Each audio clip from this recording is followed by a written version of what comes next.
Hello, everybody. This is Joe Zamataro from PWC Muscle. Joined with me is my good friend and business partner, Greg Hall. Hey, guys. Thanks for joining us.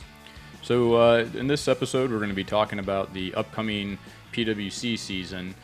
We got a few events and races to get to, and then also touch on the Winter Olympics. Yeah, been some exciting events in Winter Olympics. Shaun White's back. That was one of the top ones I definitely wanted to get to in that, because Shaun White, possibly his last Olympics, and Considered an old guy in snowboarding at 31. That's crazy. Yeah. So many of the snowboarders are late teens, early 20s that win. Yeah, and he had a big accident less than a year ago, practicing in preparation for the Olympics, and it almost made it seem like he wouldn't be able to compete at the time. Almost like you might have to retire. Yeah, messed his face up pretty good, and I think you got concussed pretty bad too. Yep. Say something you know about. Concussions aren't fun for sure. But yeah, so he was able to rebound, and in very dramatic fashion, the final run of the competition, he put down his biggest run of it all, and took home flawless. It was beautiful. Yeah, he beat everyone by like 2 points, which was a lot, and with how tight the competition was, and very emotional for him. It was a hell of a lot of fun to watch. Yeah, and Lindsey Vonn got. This is her last Olympics, and she won a bronze medal, which at her age is pretty good too. Oh yeah. Did you see her skis? No, I didn't actually get to watch it. I just saw the updates from what transpired. Were they crazy? Well, no. I mean, I didn't know this was a thing. Being a Florida boy, I mean, I've been skiing all of twice, I think, and I guess she burnt them out. Like, I guess there's a way that you can put too much friction on them, and they blistered on the bottom side. That kind of makes sense. There's probably some type of gloss on the bottom of them that kind of protects them or something. And it significantly slowed her down to make her take bronze. And she put a picture on her Instagram. I don't have it prepped and ready, but she put a picture up on her Instagram, and it looked like that's what caused her to slow down. I know she changed them out for the next day, which was a tandem competition. Well, that's crazy. Yeah, and probably her last one. The other two events that have been really exciting is, if you've been following this podcast, and you know that we're big hockey fans, the men's team was, they were going to be rough, especially when you get the Russian men's team was all ex-NHLers. Oh, and current players KHLers. Well, a lot of the Russians too could still be in the NHL today. Oh, yeah. Kovalchuk being a big name. Datsuk.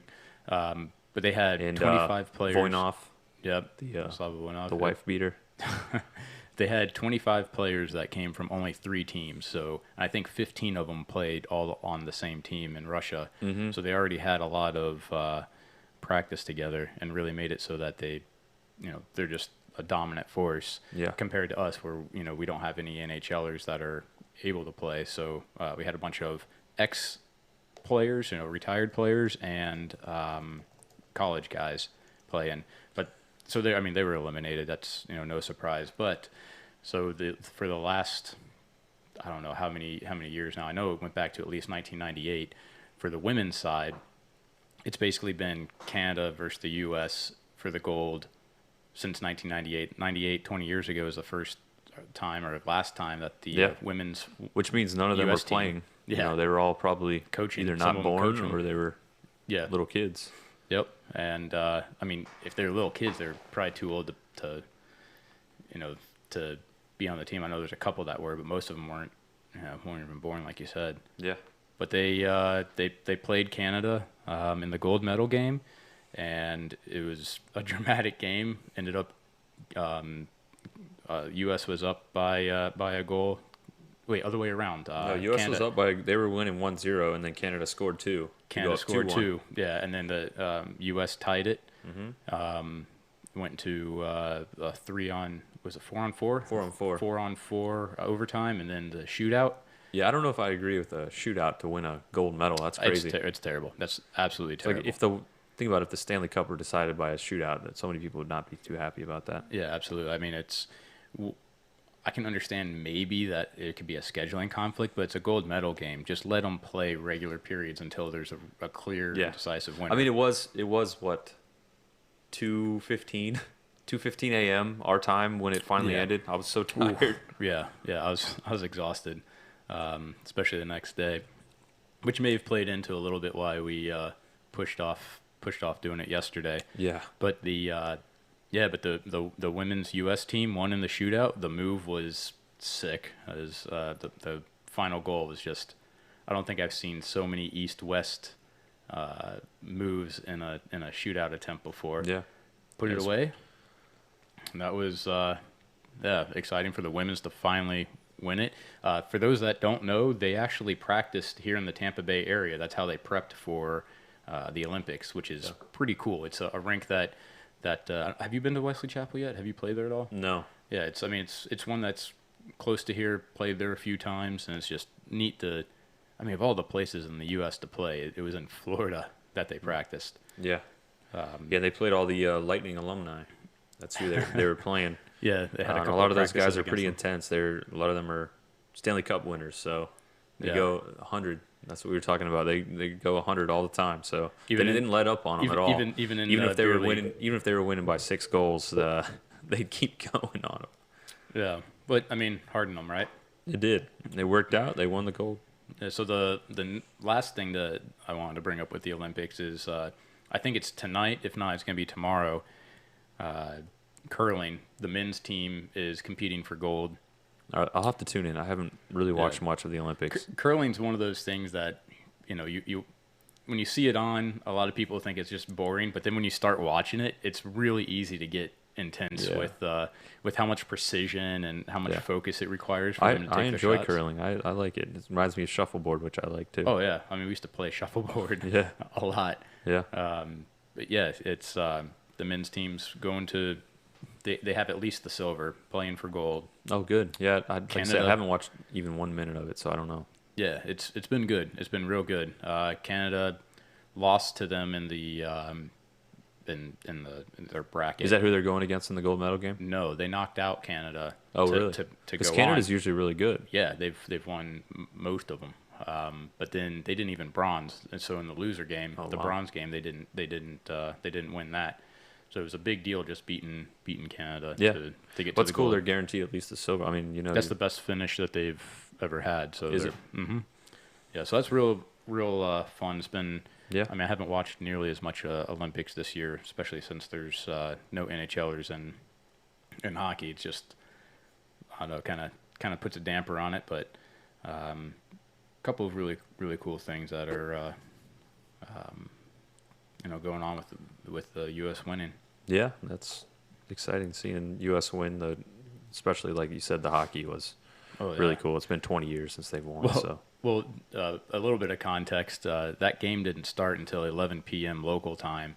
So when it went to overtime, it's like it's tough to watch. Yeah, that's what I was saying. I think late. I went to bed at 2:30, 2:45, and I was so exhausted. I But woke up the next morning with my son at like 8, and I was.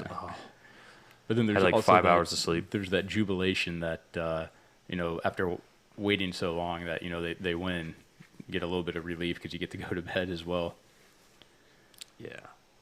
Let's pivot here. Let's move on. And start talking about this upcoming PWC season. I got some racing stuff going on that I want to touch on first. The schedule is out for P1 Aqua X. Looking at the United States, the U.S. races, the first one coming up is going to be April 21st in Miami. That's one that we'll try to get down to. Then St. Cloud, another Florida race. St. Pete Beach will definitely be at that. That's St. Cloud's May 12th. St. Pete Beach is June 17th. Yeah, that's right down the street from us, not far. Yep, and then Sarasota is always the weekend of July 4th, so that one's a July 1st race.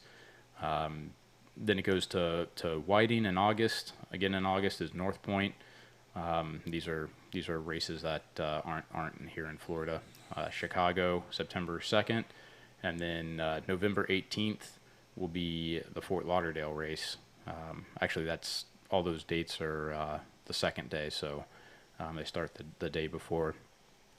So a good season. There's 7 scheduled races here, and it should be a good season because they just keep growing. They just keep getting more and more popular. It'll be interesting this season to see how the new GTX platform does. That's what I'm excited for because Yamaha's just dominated.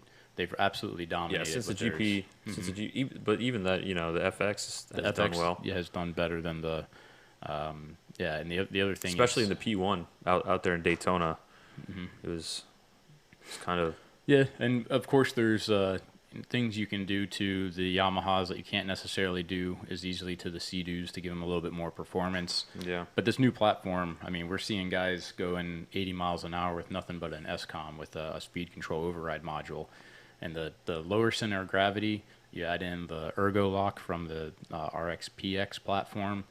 I really think it's going to give the GP 1800s and the FXs, for that matter, a real run for their money. Yeah, and enhance the competitiveness of the whole event. I mean, it's exciting stuff that that Sea-Doo came out with. So we'll see how that ends up going. We actually get to test some of the race skis coming up here soon. Yeah, we're excited about that. Get to ride, and we'll have some pictures for you guys and some video, hopefully too. Yeah, we'll definitely get video, but we're gonna give you guys a little bit of a heads up. We're gonna be riding the Riva race skis and getting to feel what their prep ones are. They have limited editions for them. They have both a GP 1800 and the RXTX for 2018 that they've completely modified and customized, and we'll get to ride on those and see what they're like. The parts for the new platform, the SD3 platform, still aren't out yet, but we're only a couple of weeks away from like the intake and the custom impeller, and then into April for some of the other parts that'll finally be in production. Yeah, I think the ski that we're going to be testing is the RXTX 350. They're custom build, and it has a few of those parts, so we'll be able to get a close look at them once we go over there and get with them. Yeah, if you haven't seen it yet, I think that we do have some of the info up on pwcextreme.com. It's got all the details on those 2 customized skis. I mean, they do a lot to them just to make them different, and you can buy. They only made 25. They are available for sale. You cannot purchase one directly through us on our website, but you can reach out to Riva for more information. Yeah, I don't think that they're shipping them just yet, but it's very close. Well, at least you can pre-order them. You can definitely pre-order them. So in other news, we are proud to be sponsoring an event coming up here. Yeah. Well, it's not coming up quite yet, but it's in July. It's on July 21st. Yeah, tell us who it is and what it's about. Yeah, so the event is organized by a gentleman named Craig Witt. He's joining with multiple other people, Toronto PWC, Riva Racing, Pro Rider. So we got on board as a sponsor for this, and it looks like their event is going to be Saturday, July 21st, 10 a.m. to 6 p.m. It's in Upper Niagara River. So if you're in New York or thereabouts, you should definitely check out this event. You can see their they have an event page and a Facebook page. If you go on Facebook and type in Can-Am Upper Niagara, it'll come up. It's an event. You can join the event, get some information on it. Should be a good time. It looks like they're going to have quite a bit going on out there. Yeah, I mean, joining with a bunch of other groups. I know that their group, they say they have over 300 members. So doing a ride like this looks really interesting. Like it'll be a pretty fun time. Yeah. So it says that they're going to launch at Sheridan Drive. It's going to be a 29-mile ride around Grand Island, where they're going to head out to the Buffalo waterfront, which it's a nice area over there. I've actually been over there. I haven't ridden over there, but I've been over there a couple of times. I have family up there in that area. So at what point are they going over the falls? Full speed over the falls. Aim for the bushes. Whoever makes it gets everybody else's skis. Yeah, if you can collect them. Yeah, Uh, it'd be all shattered, but whatever. I know you've been there more recently than I have. I was like a little kid when I went. Went on one of those Maid of the Mists Yeah, over. yeah. If you go to the falls and you don't go on the Maid of the Mist, then You're missing you're out. wasting your time. Yeah, Yeah, that's one of the coolest things. I'd like to go in winter sometime when it starts like freezing over Yeah, and it slows down the flow. I know it's like a tourist town, right? I mean, there's like a ton of stuff to do yeah. in the area. The Canadian side is much neater than the American side. The I was American, only on the Canadian side. yeah, the Canadian side is really cool. The American side's kind of run down. They need to put some money into it, to say the least. I remember it had But stuff there's like casinos and stuff over yeah, there too. That pretty cool if you want something to do other than just the falls. Yeah, it's a cool area. My wife and I went up there for vacation a couple years ago and we loved it. oh yeah, I remember you talking about how much you enjoyed that. Yeah, vacation Niagara up on the there. Lake especially. I think it's about an hour from actually Niagara Falls, but it's kind of like a wine country out there. It's really really chill spot. Nice relaxation time. Well, if anyone that's listening to this is somewhat in that area or interested in the ride, all the information, like Greg said, is on their Facebook page. You can also search WNY PWC owners right on Google, and that will lead you to their website, their Wix site that they have, Yeah. plus And their Facebook contact, page. Yep, They contact have, info, everything that you need. they have a Facebook page as well. I'll comment on this video after we're done with a link to their Facebook page so you guys can check it out. Say if you're in that area, join. I think it looks like they have a couple hundred riders from what they're saying that are in the area. So definitely, if you're looking for some people to ride with. Yeah, sounds cool. So we do have a lot of stuff coming up too that we haven't been able to put out there yet. Some real exciting stuff that Yeah. we haven't released info on just yet, but trust me, it's gonna be worth all the wait. Some custom stuff for the GP 1800. We got a bunch going on behind the scenes at the shop here that I know it seems like we've been pretty quiet on things, but trust me, we're working really hard in order to bring you some. You guys will be happy. You'll be real happy with what we got in the works. Absolutely. Another thing, we have a new product that we'd like to talk about a little bit.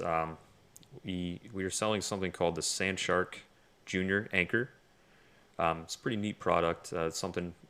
Let me pull up some information. I'm trying to find it right now. Yeah, so we met up with the guys that are selling this, and it's been on the market for a little while, but primarily targeting boats. And it's a nice anchor for anyone that likes to hit up sandbars or put their skis on the beach. And if you've ever ridden up on the beach and you've got tidal waters like we do here in Florida, you know you're bound to have one of two things. Either your ski gets left way high and dry as the tide goes out, or as the tide comes in, you constantly have to pull it back up, or even with wave action, you constantly have to pull it back up in order to make sure that it doesn't float away on you. Well, this anchor is designed to be put into basically Yeah, it's auger style. Yeah, an auger style that you drill it right into the sand, and it's really secure, really easy to use, and it makes it so that you don't have to worry about your ski floating away or grinding on the sand if you're beaching it. You can take one of these things and just have it just off the beach, or take two of them in order to really secure it so it's not flopping around. Yeah, Joe knows. He tested it out. It holds pretty well. He dug it in, tried to pull it out, and it was not coming out without basically screwing it out. Yeah, I mean,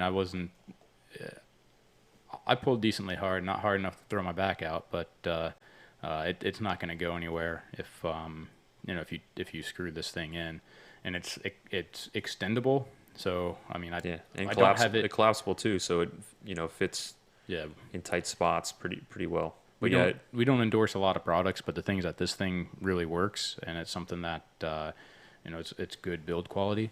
So we're gonna put it on our website and sell it because it's something that we tried out, tested out, and it's pretty awesome. It folds down. I don't have it on hand, but we'll be doing a video with it. yeah, we pretty soon. do have one. It's just at the shop right now. It's not here. So we'll bring it on the next video so you guys can check it out. We are honoring the free shipping for it. Yeah. So the price point is $139.99 or $129.99. Sorry, and then you can add a dock line or bungee to it for an extra $20 if you decide to do that. Definitely add that onto it because the bungee's pretty cool. Because it'll help from having that like snapping action as your ski hits waves from jerking it and pulling it out. It'll give it a much softer motion, so it keeps you more secure. And it's one of those things you can drill it in and then leave it and feel confident that your ski is not going anywhere. I know I'm a paranoid type. Anytime that I do anything, we're keeping a boat stationary. If you're anchoring out on a sailboat or just putting your ski on the beach, I'm the type that always wants to double check, make sure everything is all right with everyone's skis and with positioning. And the whole thing is you get peace of mind with this thing, so you don't have to constantly Absolutely. double check. Yeah, so it extends from 18 to 31 inches. It comes with a padded case, and they actually say they have a 100% money back guarantee. So if you're not happy with it, send it back. Yeah. So what can they search for to find it on the site? If you go to pwcmuscle.com and just search for Sandshark, it'll come right up. It's called the Sandshark Ultimate Adjustable PWC Anchor. Cool. You got anything else for us for today? No, not too much. Definitely check out pwcextreme.com, where we said before we post up and coming builds, news, everything going on with us. If you want to know, that's the first place. Other than this podcast, and we thank you guys for tuning in every week to this podcast. We missed last week because of a few issues, but we're back this week, and we'll hopefully be back next week as well. Yeah, sometimes it is hard to keep on schedule. You get sick babies or something pops up, and you got to run. So we're doing our best to keep it regular for you guys and keep it interesting. Yeah, we got more videos coming too, guys. So hopefully soon. Well, as Greg mentioned, join us on pwcextreme.com for more conversations. You can always find all of our videos on youtube.com as well. If you haven't liked us on Facebook, obviously that's a mainstream place to be. So, to wrap up the show, for Greg Hall, I'm Joe Zamataro saying ride fast, and we'll see you on the water. See you guys.